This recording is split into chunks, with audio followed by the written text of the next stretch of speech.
Hello, everyone. In this video, I'm going to show you some basic visualization in R.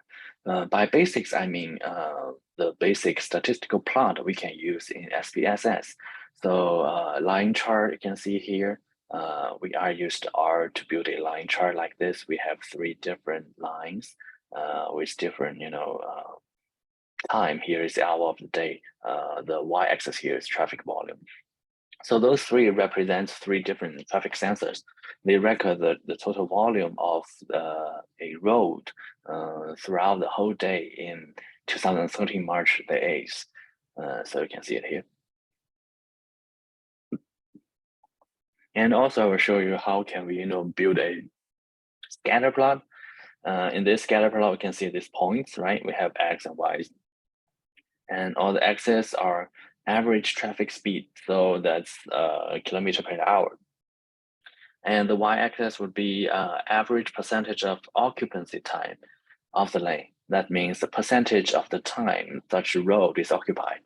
So if say it's, for example, it's 100%, that means within the whole hour, some lane, some road is occupied. So this may be some congestion here for the whole hour. Okay, you can see the speed is quite low, so it's some congestion here. Okay. And bar chart, right? We can do that in SPSS. Okay, pie chart like this. We can also do that in SPSS. So I show you how can we use Rway to do those charts. Histogram and box chart. Okay, those are the basic charts we already learned in SPSS. I just show you how can we use R to do that. But notice that in R, the flexibility, I can combine 6 different charts within one graph. Okay, it's kind of difficult to process that in SPSS, but in R we can do that. We can plot as many plots, as many graphs as we want, and combine them all together within one page. Okay, and we can adjust all the fonts, the size, the shape, and types of the plot. Okay. And how can we export those plots from the R window to a local file, such as a PDF file or a JPG file, okay? And after that, we'll go through the advanced visualization in next video, okay? So how can we do this? Okay, so what type of plot it is? We already know that those are basic plots, right? In which case, shall we use this? So for example, in line chart, right? In which case shall we use this? Usually, if we try to track some trends or some pattern of, different items throughout, throughout a time, right? So for example, hour of day, or throughout some, time series, then that will be the case we need to use a line chart. We want to see either the temporal trend or some other kind of trend. So line chart can give us a clear picture, right?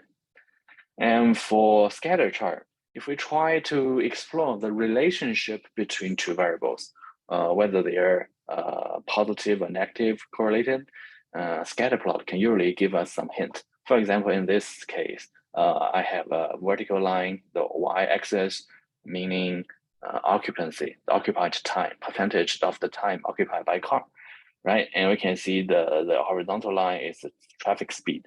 So we can see if the speed is very fast, then it's very less likely to have congestion.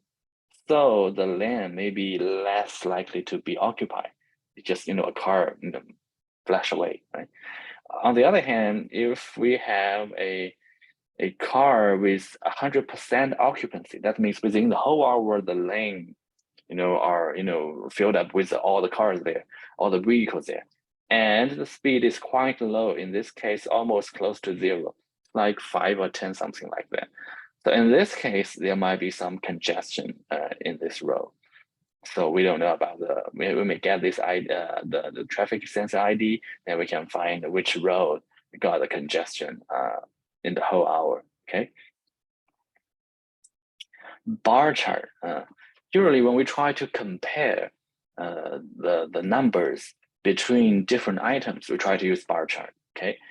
So in line chart, we try to compare the pattern, the trend Okay, for scatter plots, we try to explore the relationship between two variables. And in bar chart, we try to compare some value among different items. In this example, I try to compare the traffic volume among different sensors. So usually in Hong Kong, we can see the transportation department, they put sensors on the road, right? So I randomly pick 10 of the sensors. So those sensors made from different roads, right? And in each road, a sensor can monitor the traffic volume in real time. But in this case, in our case, I try to aggregate them into 1 hour. So it will be the traffic volume for the whole hour, right? So here I'm comparing the traffic volume among different sensors. So we can see sensor 3104, a very low traffic volume, sensor 7220, it got very high traffic volume. So they might be, probably this one be, I don't know, Mongkok maybe, and 3104, I don't know, maybe somewhere very suburban, close to sea maybe. So this is a comparison. Okay, when we try to do some comparison by one volume among across different items, we use bar chart. Okay, and pie chart. Pie chart, we try to see the percentage among the total. So let's say if we only have 10 sensors, we can see what's the percentage of one sensor. So for example, here, 7220, it occupies 17%. So if the 10 sensor represents the total traffic volume, this road takes 17.46% of the traffic volume. So this is a very busy road here, right? So for the bar chart, we try to see the percentage. Histogram, represents the counts of the frequency. We can see the number of lanes per road. So, in Hong Kong, we have small road only have one lane, right? For one direction, right? And if we have a very big road, we may have 3 lanes, right? The biggest one in Hong Kong would be 6 lanes. So, in other places, there might be more lanes, right? Back in the old days when I was in Houston, Texas, in the United States, I still remember the high-speed way from Houston downtown to Houston International Airport. For one way, they will have 16 lanes. I just need to shift lanes, shift again 16 times from the left to the right. But in Hong Kong, we only have at most like 6 lanes. That would be it. So this histogram, counts, how many roads has 1 lane, how many roads have 2 lanes, how many roads have 3 lanes. We can see most of the roads in Hong Kong, they contain 3 lanes. There are like 369 sensors. Those are number of sensors. Okay, those are not number of the roads. So we put like around 700 sensors on the road in Hong Kong. Among all those sensors, they are monitoring the roads. They monitor how many lanes for each road.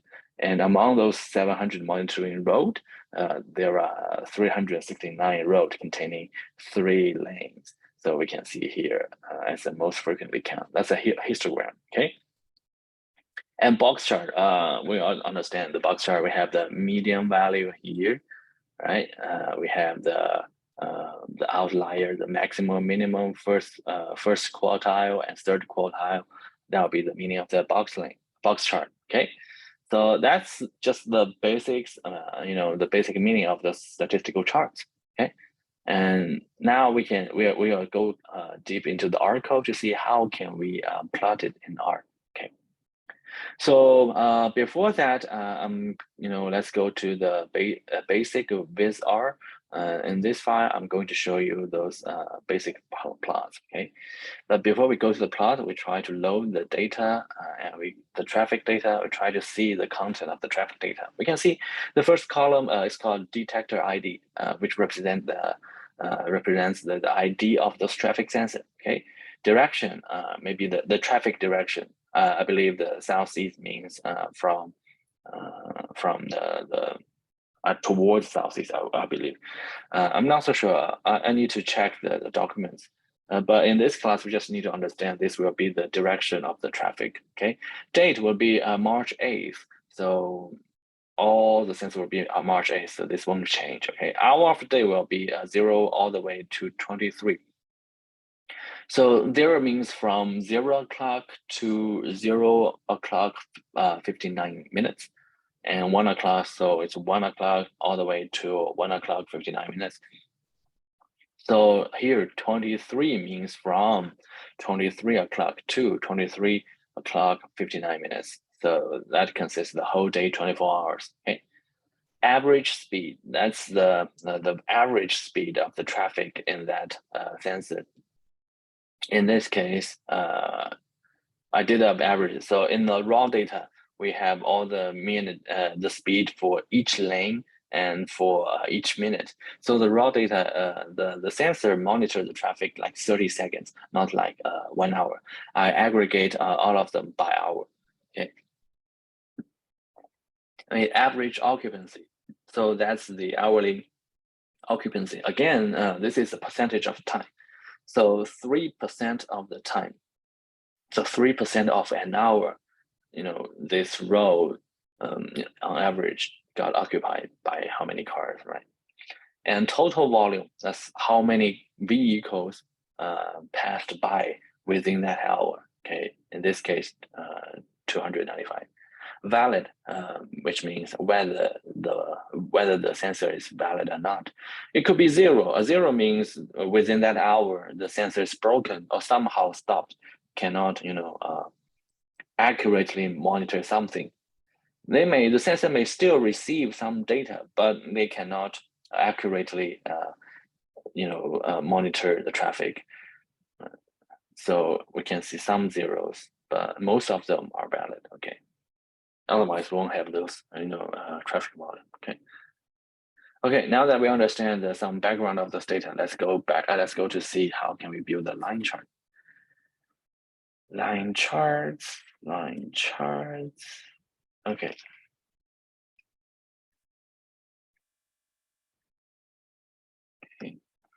Yeah, here's the line chart. Okay, we can see this is a beautiful line chart, right? We can see here the title, here are 3 lines, here's the legend. We have different, types and color of the lines representing different traffic sensor. Okay, but this is not that easy in our code. You can see there are so many lines of the code here. So we can see the beauty of SPSS right now. For those basic plots, maybe SPSS is much convenient for you because you just drag and click, everything will be built up for you, right? But in SPSS, you might feel difficult to, change the type of the line, to change the name of them, of those sensor, to change the different symbol legends of the sensor, change the title, maybe. But in R, you can change it very easily, okay? And not easily, but conveniently, okay? In R, we can see we use a function called plot to plot this line chart. We use X means the value of axis, Y means the value of Y axis. So X is hour of day, Y is total volume, okay? And I label X axis as hour of day. So here we can see hour of day. I also label Y axis is the traffic value volume, okay? Limits means the range of axes. So from the smallest hour of day, which will be 0, to the largest will be 23. Okay, you can see here. Smallest of the total volume, somewhere, I believe should be 1 or something. And largest, so this one should be above 2,500. I believe should be close to 3,000. So that's the Y limits. Okay, main means the title of the graph, traffic volume by hour in current day. So that's why I saved the current date previously. Okay, so the current day will be 2013 March 8th. So that's the title. Main means the title. Okay, type. So in line chart, type equals L. Okay, but the line type could be all different. So in the document, you can see type equals L, but type could be P, which means plot. So in the scatter plot in the below, okay, in the following plot, line equals P.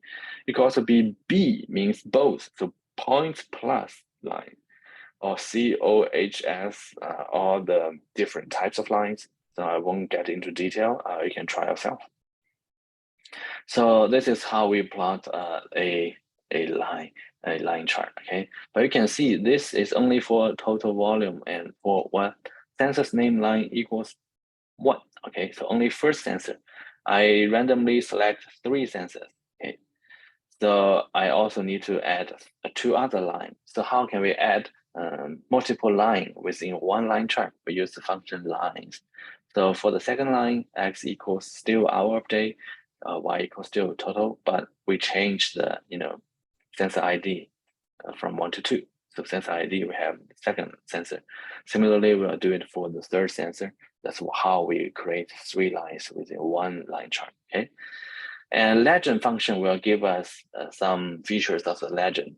This XY will be the position of the legend, will be the top left corner. So you can see in legend, they have some invisible box here, and that XY will be top left corner as our anchor. So in this case, I set it as -1, 3,500. So will be -1, which is somewhere here, and 3,500. So some places here you can see this invisible box is quite large. So I just make the border not shown, so invisible, make our plot more beautiful. Okay, so BTY equals N means no background, no filling. Okay, and x-intercept, all those settings, just try to set the position. Okay, space between symbols, and line types between symbols. So we can line type 1, 2, 3. Why? Because in the previously we can see here, okay, type is L, but line type LTY is 1. Okay, they have solid line, dash line, dot line, all those different number representing different type of line. So first is type of the plot, whether it's a line plot with P, this will be scatter plot. The second will be the type of the line. If it's a line plot, shall we use a solid line, a dash line, a dot line? And here's the line thickness, or LWD, line width, right? So that's how thick the line will be. I just set everything at just 1 as default. I don't need a thicker line. Only if you have multiple lines, okay, more than 3 lines, you may want more fancy visualization. And here's the title. This is the title of the legend. So we can see traffic sensor here, right? Traffic sensor would be the legend, not the graph title. Graph title would be main here. Okay, it's different. Okay, so title adjustment also, how can we put the title, to the left, to the right, or in the middle? Here, 0.01 is like moving around middle. Okay, so here, how can we create line chart and scatter chart? So in line chart, I try to select 3 different sensors, but I use the traffic data across the whole day. So 24 hours, okay? But in scatter chart, I try to see a panel data, right? At some time point, what's the relationship between, here I'm going to show you the speed and occupancy, right? The speed and occupancy. So I randomly pick an hour. Okay, size 1. So randomly pick an hour. In this case, it's 15, which means I pick an hour in 3 o'clock in the afternoon. Okay, scatter, just select the data and clear the previous plot and create current plot. You can see here's a scatter plot, right? It's still in March 8th, but the time would be in 3 o'clock in the afternoon. And we have see the speed here and occupancy here, right? Similarly, we have X lab, Y lab, to show the label of X and Y axis. Main shows the title of the graph. Okay, type, look, type is P, no longer L. Remember in our document, type P means point, type L means line. So type P is points, that's a scatter plot. Right, that's what we are. Okay, bar chart. So bar chart, we no longer use plot, okay? For bar chart, we do a lot of pre-processing. Bar chart, we use something called bar plot, okay? The function bar plot is a bar chart. Instead of using X and Y, you can also use X and Y. There are also arguments of X and Y's in bar plot, but they can also use something called formula. So data equals bar chart data. So I just do some cleaning of the data to create this table, okay? They have two columns. First column is sensor ID. Second column is the daily volume. That means I add all 24 hours volume together, okay? So daily volume is Y, okay? Depending on X. So X-axis should be the sensor. Y-axis should be the daily volume. But you see, I do it reverse, right? Because in my bar chart, I put sensor ID here and volume on the axis. How can we do that? I set horizontal equals true. So if we don't have this argument, let's comment it out, okay? Then we can see, right, the x-axis is still, the ID, and Y will be the traffic volume. So Y related to X. It's really similar to our, linear regression relationship, right? It's this in R. It's called formula. Okay, so if you go to help document, bar plot, you can see we can either set a height, so a set of numbers, or formula data. Okay, I use this way, formula data. So formula is Y related to X, right? But I said horizontal equals true. So we can see this. Why I do that? Because for me, I think the ID of sensors is too long. If I put it on the bottom, you can hardly see, or every name just squeezed together. So it's easier for me to see those bars horizontally. So that's why I set the bar plot, the horizontal equals true. Okay, so like I said, that's the flexibility of R. If you are doing this in SPSS, you might find it's quite difficult. I don't know whether SPS is, providing such, tweaking to set the horizontal bar. I really don't know. Not lots of the software, they don't have such setting, but excuse me.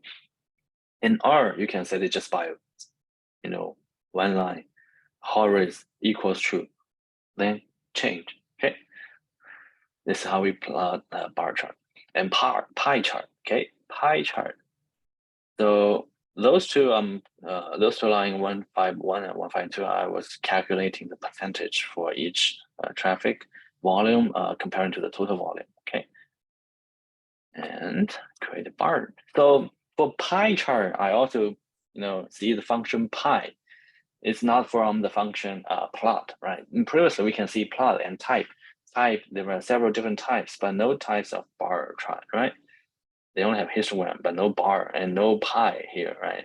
So we have to use different function. So for bar chart will be the bar plot, okay? For pie chart, we use pie, just pie, okay? In pie chart, pie chart, they only have, X, just one value, right? It's still X divided by the total, right? So we can see daily volume will be the X. That'll be, and label, just create a label based on the percentage I calculated here is the daily volume divided by the summation of the total and rounded to 2 digits.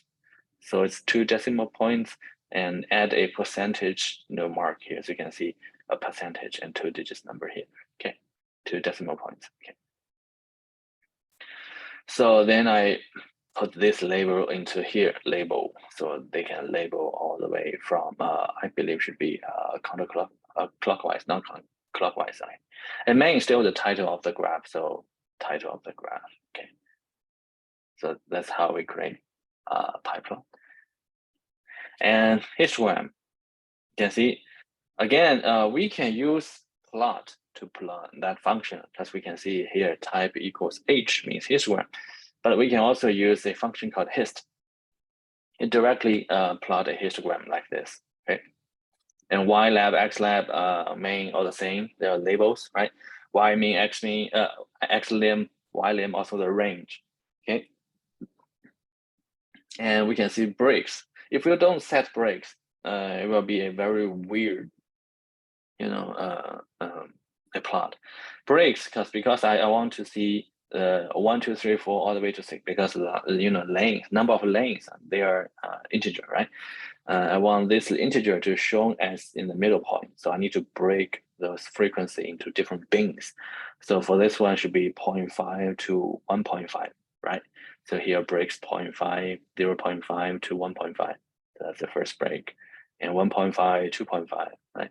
If you change those numbers, it will shift the bars. So those bars will be shifting and it will be very ugly. So if you don't set it, so I have to set the breaks of the bins so that you can see the histogram in a beautiful way. Okay, you can see histogram here in the larger plot, right? It's kind of a normal distribution, and it's kind of easy to understand. Many of the things are normal, right? Most lanes in Hong Kong, most roads in Hong Kong containing 3 lanes. Okay, that's why traffic is very bad here, right? And Hong Kong, most of the lands are on the island. We have very limited land to use, so we try to the city planning, they are facing a lot of challenges on that. We can understand why it's 3 lanes. Okay, and box plot. So box plot, similarly, we don't use plot. We use a function called box plot, and we also have this tilde sign. You see here, this tilde sign is also y related to x, similar to this one. So y is total volume, x is detector ID, so different sensor. There's a box plot about the traffic volume. So traffic volume per hour, that means this box plot represents the traffic volume of the sensor across the whole day. So that's 24 hours from clock 0 to clock 23, so 11 o'clock at night, right? It's a whole day box plot, okay? They are all for traffic volume, not for speed, not for anything else. Okay. So that's how we plot those, basic statistical plots individually. Then I'll show you how can we combine all 6 plots together. We can combine as many plots as we want. So first, we need to set the paper, right? Think of a virtual paper. Here, par is a option to set this paper. MF row, mainframe row, that means we have to set this paper into 2 rows and 3 columns. So 2 rows, but 3 columns. So you can see that's 2 times 3 equals 6. So we try to fill 6 plots there, okay? And they will fix horizontally first. And if it's first row, if achieve 3, then go to the second row again. This mar means margin, okay? And it goes way of the margin number of lines in R. So you can also use MAI, MAI. That parameter we are setting the margin by inches. So you can, if you have more sense of inches, you can use MAI. If you have some virtual lane or lines, you can see a line of text. So 2 means 2 lines of text. So leave blank around 2 lines of text. And we have 4 entries here. That's the margin from bottom, left, up, and right in this order. Okay, bottom, left, in clockwise, starting from bottom. So I left, bottom 2 lines, left 6 lines. Why? Because of that long sensor name. So that's why I need to, leave more space for the left part. Okay.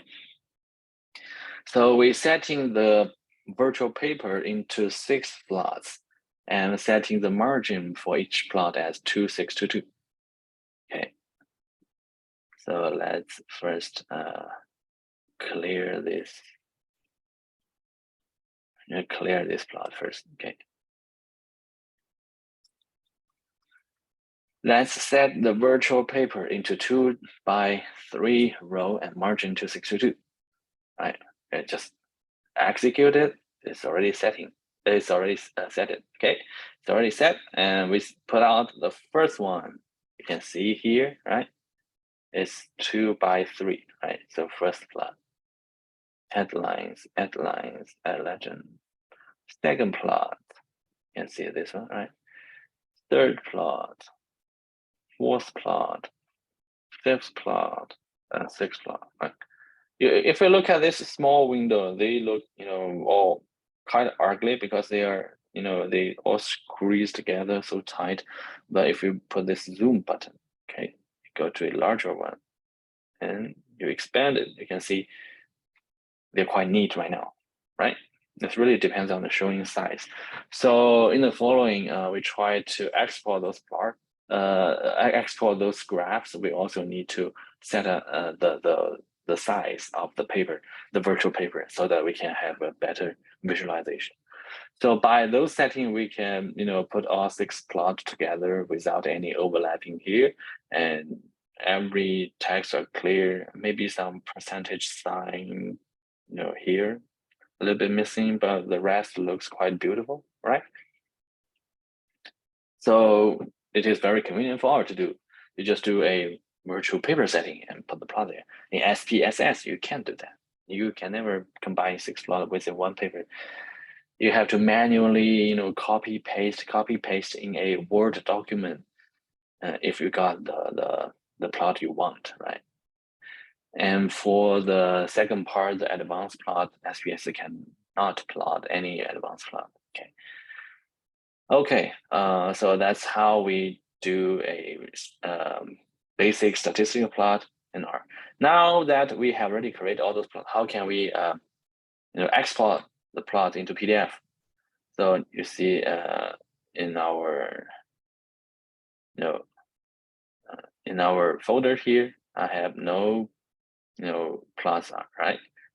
Here I create a PDF file called 6plot. Okay, so PDF, here is the location of the file. Here we can see I set width equal 11, height equals 8.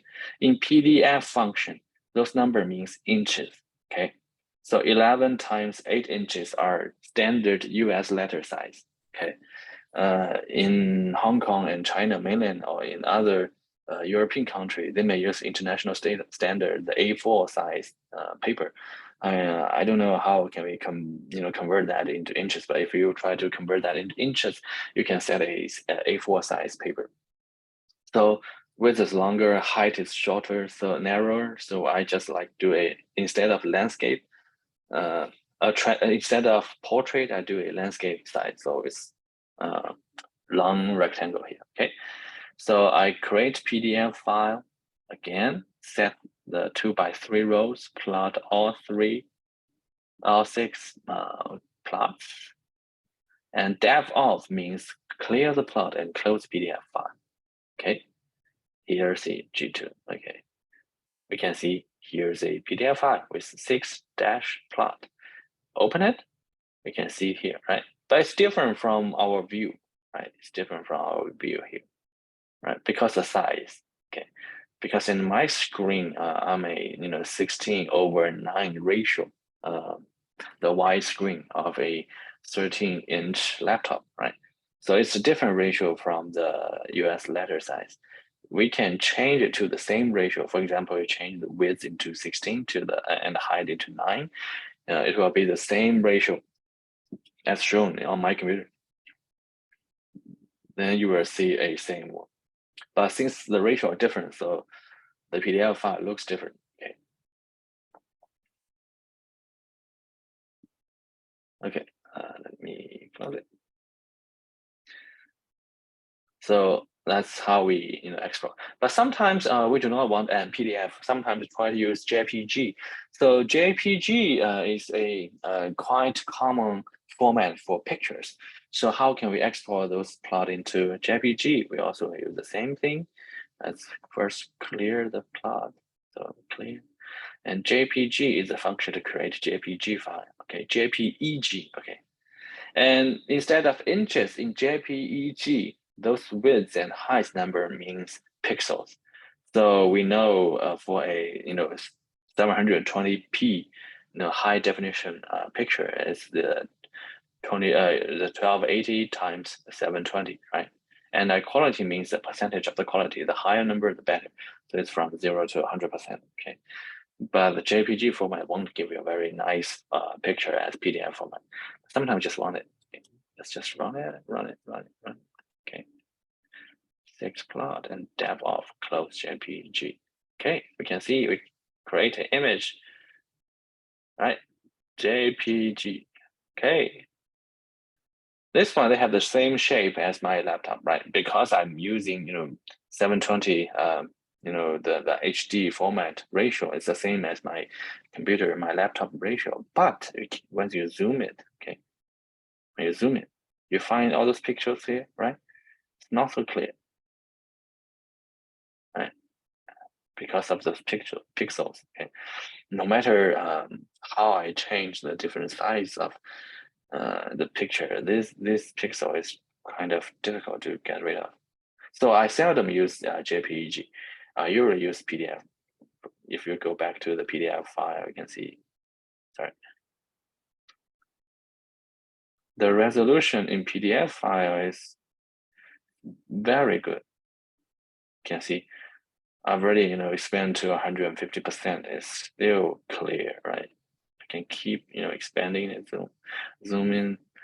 You can see it's very clear, but in, JPG, if you, to some point, right, you can see those, squares here.